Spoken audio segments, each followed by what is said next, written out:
Холын ахын ойрын хайр. Ах минь манай гэрт эзэлдэг байр суурь ихээхэн ээдрээтэй бүлгөн. 10 жилийн өмнө л би эцэг нэг их ондоо ахтай гэдгээ мдээгүй явсан гэд боддоо. Гэтэл тэр орой хэн нэгэн хүний хаалга нүдг чимээ манай гэрийн оройн хоолыг үүмүүлж орхисон юм. Гаднаас 17-8 орчим настай болов уу гэмээр эдэр насны хөвгүүн ороод ирэв. Өмссөн октор өмд нь түүний чацыг уламж урт харагдуулах бөгөөд оодон цамцсан ч гэсэн тэлэг нь дөнгөн данган халахлах ажээ. Охин дүү бит хоёр түн рүү эргэн хартал тэр хөвгүүн шавар шавхаа болсон ногоон эрзэний шахаатай хөлөө нийлүүлэн зогсож харагдана. Сия цянуда химэн аав дуу алдав. Аава химэн тэр хөвгүүн дудлаа. Аава химэн өөр хүүхэд дуудахыг сонсоод охин дүү бит хоёрын нүд орой дээр гараад явчихлгүй яав гэж. Чи яахаараа манай аавыг ааваа гэж дууддаг байлээ гэд охин дүү маань уйлж гарав. Би ямар нэгэн нандин зүйлээ бусдад булаалгасан мэт түүн рүү нүд салгалгүй ширцээр суулаа. Амьдралдаа ахин мартаж чадчихгүй тэр шөнийн турш аав ээж хоёрын хэрэлдэг чимээ үе үесгэн дуултах нь сэтгэлд маш их дарамттай. Хэдийгээр тэр хоёр дуугаа аль болох үз намсгахыг хичээж байсан боловч дүү бит хоёрт барим тавин зүйл сонсогдсоор байсан юм. Айл хэрс салчихсан мөртлөө яахаараа өдөө болтол салж хагацаад өгдөггүй юм бэ? Тэр өглөө төвчин тусаад хүүхдээ харж хантгаас өөр аргагүй болсныг минь ойлгооч дээ. Тэгвэл чи тэр хоёр дээрээ очвол шулуухан хэрэг биш үү? Чи нөхцөл байдлыг буруугаар ойлгоод байна шүү дээ. Аав урд нь өөр хүнтэй сууж байсан байх нэ. Химэн бодох зур охин дүү бит хоёр орон дээрээ хярсан туулаа шиг шигдэцгэн. Хажуу өрөөнд байгаа хуучин хувцастай тэр жаал хөвгүүн харин аавын хүү байх нь. Хожим нь би Сиацсан бол миний эцэг нэг их ондоо ах маань болохыг сайтар ухаарсан юм. 20 шахам жилийн өмнө илгээлтээр хөдөө ажиллаж байсан аавд маань тэр тосгоны нэг охин сайн болж дасалцаад хожим хоёулаа нэг гэрт орцгоожээ. Удалгүй аав маань их сургуулийн эзэлтийн шалгалтанд тэнцэж хот руу буцаар болгоод нөгөө охин түүнээс салах хөргөдлөө гаргасан аж. Тэр үед мань хүн гидсэндээ хүүхэд болоод байсныг эцэг маань яахан мэдэх билээ.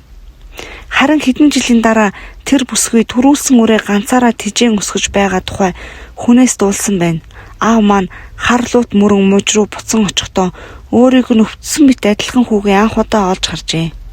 Эцэг маань хүүгээ тэрврээд зүрхэртлүүлсэн боловч тухайн үед том даргын охин болох манай ээжтэй суучгаад байсан тул өөр ямар арга чарга байх вүлээ. Удалгүй ихийн хөвлөд би гэдэг хүн бүрлдэж 2 жилийн дараа охин дүү маань төрсөн юм. Мөнөөх залуу хөвгүү манайхаас шин хувцас сольж өмсөд нутаг буцав. Аав биднээс түүнийг ахаа хэмээн дуудгаж шаардсан боловч дүү бит хоёр амчны хүсэлгүй байлаа.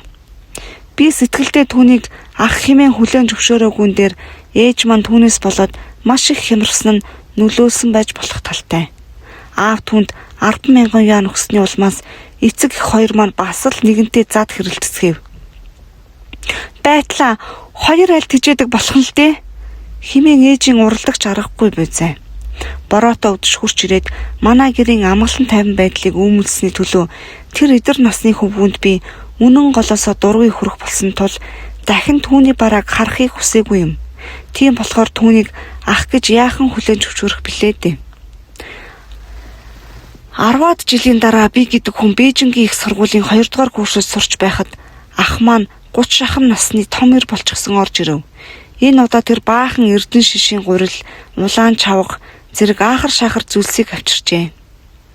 Бас зүгээрч үгүй 3-4 орчим насны нэг жаал хүү хөтөлсөн байв. Өвөө гэж дуудаарай.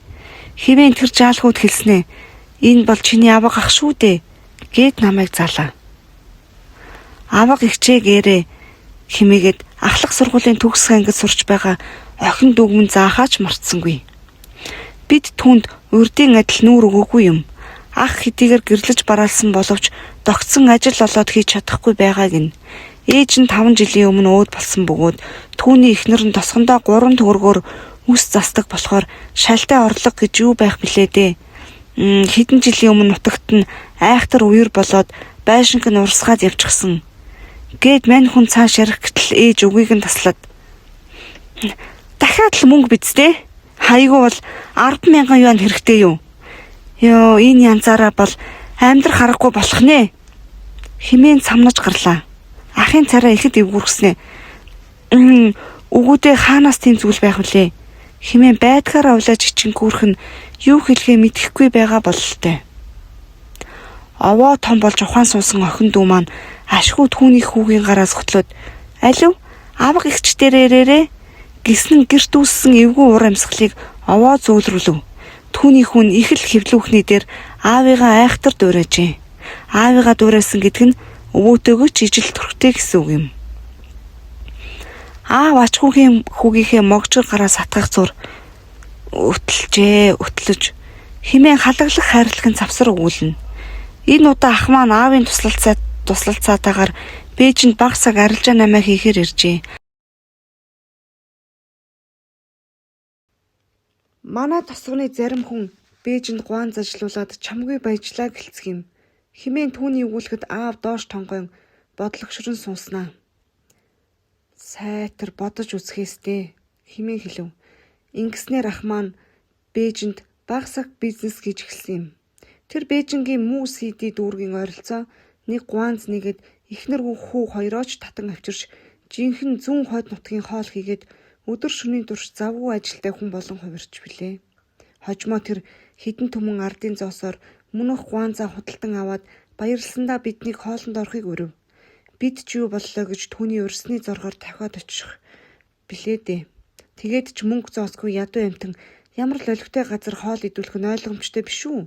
Харваас нэг боловсралгүй амтан болох нь нэвч шувт харагдаад байдаг юм. Тиймэрхүү улсаас холхон байсан дээр химэн ээж маань бидэнд анхааруулв. Ах тэр болгоныг тоохгүй манайх руу хаяа нэг ирэхдээ зүүн хойд нутгийн хоолой барьчихсан байх нь олонтой. Тэр хоолыг нь манайд ааваас өөр идэх хүн байхгүй л дээ. Аав маань зүүн хойд оронд илгээлтийн эзэн болон очиж байсан болохоор тентгийн хоолнд дуртай гэж нугасгүй. Ах маань ч зүүн хойд нутгийн битүүшүүл гахаамахан хуурга, гахаамахтай пүнтүүцтэй хураг зэргийг тун дажгүй хийдэг. Аав харин тэдгээр хоолыг хэсэг хугацаанд идэх боломжгүй болохоор энэ ах чинь яагаад ирэхэ байж хваа? Химэн асуух нь яршигтай. Тэр болгонд бид ч юм хэлээд байхгүй. Би л хувьдаа сэтгэл зүрхний мухарт түүнийг хаа химэн хүлээн зөвшөөрдөггүй хിവэрэ байв. Харин аавын байр байдал түүнд сайн гэж амиа тавихаас арай наахнуур байдаг нь хэлт. Аав заримдаа түүнд сэмээрхэн мөнгө хатгуулгийгч би явандаа мэдж билээ. Нэг өдөр аав намайг дагуулan гарахдаа түүнд нэг боотолтой мөнгө өгөх гэсэн боловч цааргалан түлхэлцээр аваагүй юм. Аав уртаар хингэнтэл санаа алдаад хоцорч билээ. Ах маань их л бүдүүн бараг хүн болохоор бусдад хуурдагдах нь амархан л та. Түүний худалдан авсан гуанз хэдэн сарын дараа газарт орох байсныг эзэн нь урдчлан мэдээд ахад тийм хямдхан зарчгсан хэрэг байжээ. Түүний улмаас мань хүн шалтай ашиг олох нь байтугай харин ч баахан алдагдал хүлээгээд хоцорсон юмдаг. Хожмын нэгэн өдөр би Бээжингийн галт тэрэгний буудлын дээр найзгаа гаргаж өгөхөр очтол ах маань 3 дугуйт унчихсан цээжээр нүцгэлчгээд бусдын ачаа барааг хөлсөөр зүүлсэж байхыг би харсан юм. Би түүнийг нилээд удаан хар зогсох зур нэг л мэдсэн ансиг норсон байхыг мэдэв. Тухайн үед би гэдэг хүн Америкт бүрэн тэтгэлгээр сурах болцоод байсан юм. Гэтэл төрсөн ах маань амин зуулгийнхаа төлөө тэгтэл шаргуу зүтгэж байх гэж. Ээж маань хөөцөлдөн гүйсээр охин дүүг маанч гэсэн гадаадын нэгэн их сургуульд сургахаар болсон тул манай гэр орон ил хул оргоод явчих нь тодорхой болов. Аав маань чихрийн шижин цусны даралт гэх зэрэг өвчин хилдэг болсны дээр ээж маань ч гэсэн зүрхний хэмнэл нь алдагдаад эхэлсэн болохоор би яахан санаа амар яваад өгч болох вэ? Аавч яах вэ? Чи зүгээр л явж үз. Ах чинь байгаа болохоор алдсахгүй. Химээ намайг таашруулна. Ээж харин тэр үгийг дуулаад дүрсхийд л урлаж болж үздэй. Цаадах чинь энэ гэрийн эд хөрөнгийг бодоод л наашаа гүгээд байдаг хүн. Олиггүй амтангаас холхон байсан дээр байх шаа гэж хэлв. Олиггүй амтан гэвүү? Тэр чинь миний хүү шүү дээ. Гээд аав мөчөөгөөж өгөх янзын хариуг нь барьлаа.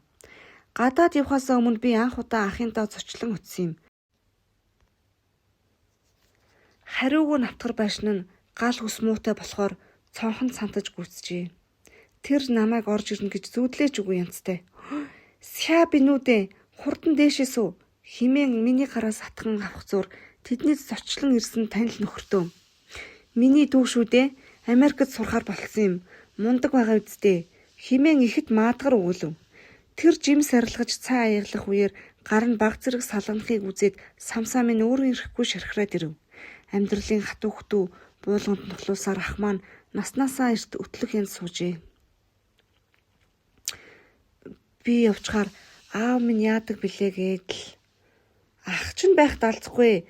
Санаа амар яваад ир. Бас ээж гэж хүн байгаа. Химээ хэлэх зур ах ч ээжэд гомдож явдаг байлгүй дээ гэсэн шүү юм бодож амжив. Ээжийн би тэр үед барагтай байсан хэргэлдээ. Бүгдийг ахтаа даатгачих. Аавын ойр дотны хүмүүс бүгд л миний хамаатан садан гэсэн үг үсттэй. Манай чин аврагтынхоос гадаадд сурдаг хүн байгаа химэн өнгөрөөд явж байхад ахтан ч гэсэн сайхан байж таарна. Тэр нэг удаа би өөрийн мэдлгүй түүнийг ахаа химэн үнэн сэтгэлийн угаас дуудсан юм. Ах маань энэ л үгийг дуулах гэж 20 жилийн турш дэвчээртэй хүлээж билээ. Тэр сэтгэл хөдлсөн янзтай намайг чанга тэврэн авав. Хэдэн жилийн дараа элгэн садантайгаа уулзахаар эх орондоо хүл тавилаа. Гэр оронд маань асар их өөрчлөлт гарсанд би хувьдаа чамгүй их гайхаж байсныг төсөөлөөд үзээрэй. Ах маань хуучвтар хөнгөн тэргээж жолоодсоор онгоцны бодол дээр очиж намайг тосон авлаа. Мань хүн зоогийн газар нээгээд ашиг орлого тун дайжгүй байгаа янзтай байв. Ээж маань түүнийг дэмцсэн төдөөгүй мөнгө нэмэрлсэн ажээ.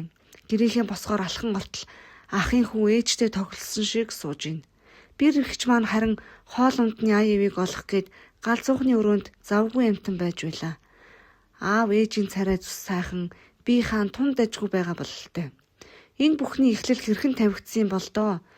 Хожим мэдхнэ намайг явсны дараа ээж маань автын осолд ороод хүл болон ууц нуруугаа хүнд гэмтээсний улмаас хөдөлж чадахгүй орондоо хадаас тавьтдаг болжээ.